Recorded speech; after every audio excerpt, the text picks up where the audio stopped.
Hello friends, मैं विकास वर्मा। आज के टॉपिक में है सिंपल प्रेजेंट टेंस।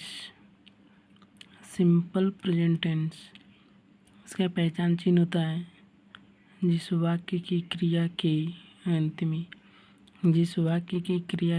में ता है, ती है, ते हैं इत्यादि लगा हो तो उसे सिंपल प्रेजेंट टेंस के रूप में जानते हैं।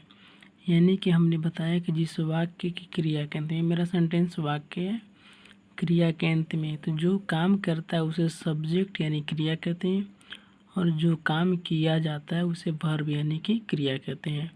इसमें काम जो किया जा रहा है खेलने का किया जा रहा है, तो क्रिया के अंत में ता है, ती है, ती ही जब लगा हुआ रहेगा तब ऐसे सेंटेंस को सिंपल प्रेजेंट टेंस के रूप में जानते हैं। ये तो पहचान की नॉर्मल चीज़, आगे पूरा डिटेल से पढ़ने के लिए मिलेगा। आगे में है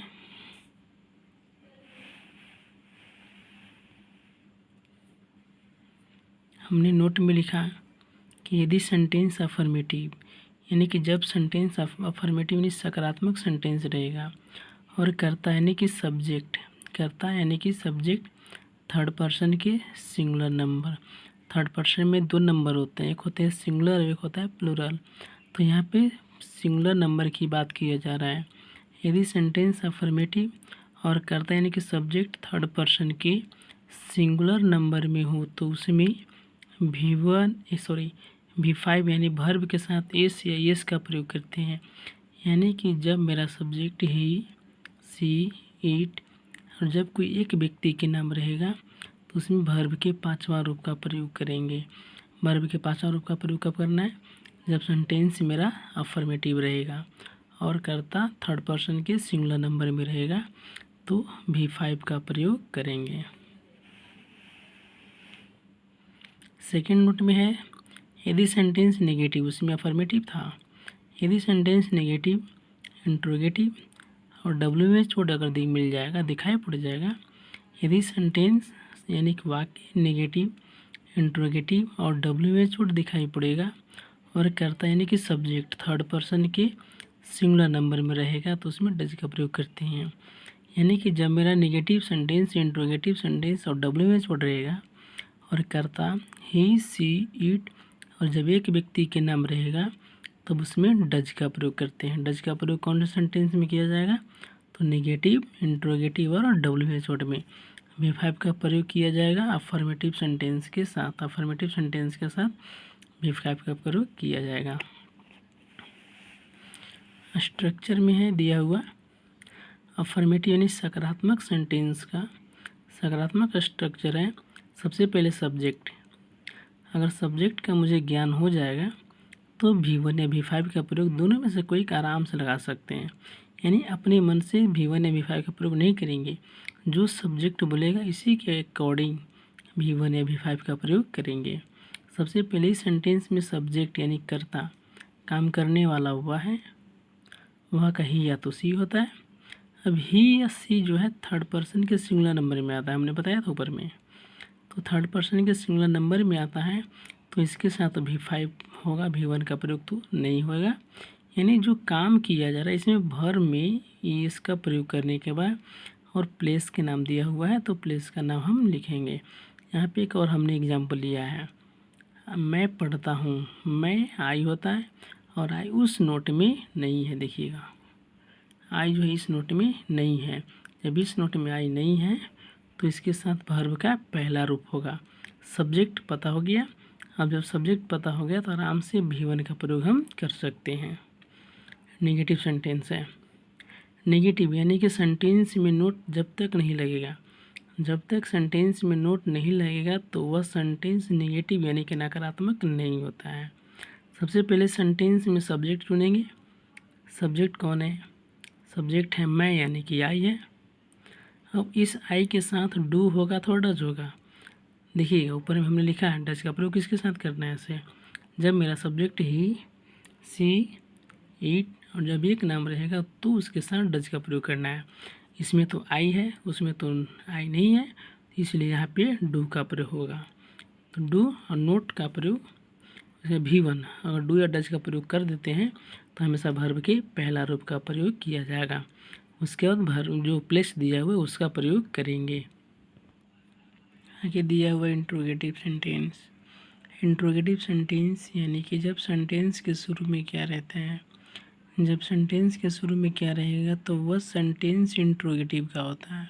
सेंटेंस को कैसे पहचानेंगे कि मेरा सेंटेंस इंट्रोगेटिव में है, तो जब सेंटेंस के शुरू में क्या रहेगा तो वह सेंटेंस इंट्रोगेटिव में होता है। और वैसे सेंटेंस को सबसे पहले हेल्पिंग वर्ब से शुरू करते हैं। अब यहाँ तो अपने मन से तो डू या डज का प्रयोग नहीं कर सकते हैं, तो ये दोनों में से कोई एक लगाने के लिए मुझे इस सब्जेक्ट का ज्ञान होना चाहिए। अगर मुझे सब्जेक्ट का ज्ञान हो गया तो आराम से दोनों में से कोई एक सब ये हेल्पिंग वर्ब को लगा सकते हैं। तो इस सेंटेंस में सब्जेक्ट यानी काम जो है क्या चीज़ का किया जा रहा है, इस सेंटेंस में काम क्या चीज़ का किया जा रहा है। तो जो काम करता है क्या, वह घर जाता है, काम किया जा रहा है, करने का काम कर रहा है वह, तो वह का सब्जेक्ट ही होता है या सी होता है। जब मुझे सब्जेक्ट का ज्ञान हो गया तो इस सब्जेक्ट के अकॉर्डिंग हेल्पिंग वर्ब को आराम से लगा सकते हैं। हमने पीछे के नोट में बतलाया था और उस नोट में ही मौजूद है, इसलिए इसके साथ जो होगा डज होगा, और जब भी होगा तो वह सब्जेक्ट के पहले डज होगा। उसके बाद वर्ब का पहला रूप टू हाउस। ठीक इसी के अकॉर्डिंग ये भी बनेगा, बट इसमें क्या है कि नोट लगा हुआ है। जब सेंटेंस के शुरू में किया और उसी सेंटेंस में नहीं रहता है लगा हुआ, जब सेंटेंस के शुरू में किया और उसी सेंटेंस में नहीं लगा हुआ रहता है तो वह सेंटेंस इंट्रोगेटिव का निगेटिव होता है। और वैसे सेंटेंस को भी हेल्पिंग वर्ब से ही शुरू करते हैं।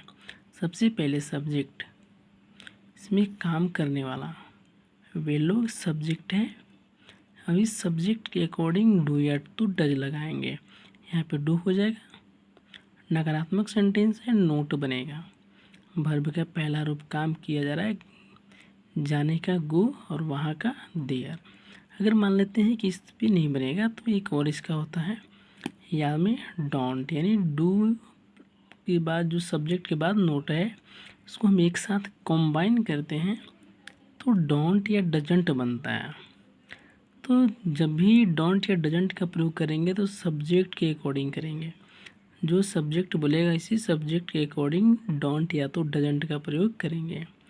तो इसके सब्जेक्ट के अकॉर्डिंग डोंट का प्रयोग किया, सब्जेक्ट हो गया दे, उसके बाद वर्ब का पहला रूप, उसके बाद वहाँ का देयर।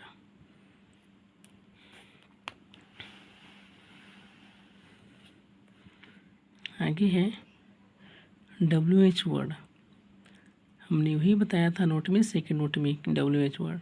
तो WH वर्ड देखिएगा, और भी है, ज़्यादा है, लेकिन ज़्यादा जो टेंसेज में इतना का प्रयोग किया जाता है। वेयर मीन्स कहाँ, हु मीन्स कौन, हाउ मीन्स कैसे, वेन मीन्स कब, वाट मीन्स क्या, वाई मीन्स क्यों।